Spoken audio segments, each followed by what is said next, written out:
And special thanks to our friends at Syncwire, who were nice enough to send us their car wireless FM transmitter. This is the front of the box and a little bit of the specs here on the back, so you can see the USB-A output and the USB-C output. It does have a 54 watt max, which is pretty nice. 36 watts for the Type-C and 18 watts for the USB-A. And so essentially, let's open this up.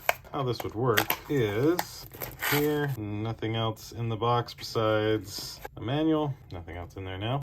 But how this would work, read operation guide carefully before using. So that's a good idea. As you can see though, you have the USB-C port, you have your USB-A port, you have a channel button, you have like a hang up button, and then the call button and adjusting your volume and stuff. Now, what this would do is you would put this in your car. Would be best for an older car. And so essentially you put this into your cigarette lighter. With this into your cigarette lighter, you're then able to connect this device to the FM radio in your car. And when you do that, then your phone can basically play through this device to your FM radio in your car. So you'd be able to play your music, you'd be able to take and answer your phone calls with these buttons and everything all through your car if you have an older car that doesn't have Bluetooth connectivity and stuff like that. And as an added bonus, you can fast charge your devices with either the USB-A port or the USB-C. So that's essentially what this little device would do. And all you get is this. You just plug it into your cigarette lighter, follow your instructions on how to get it connected to your FM radio,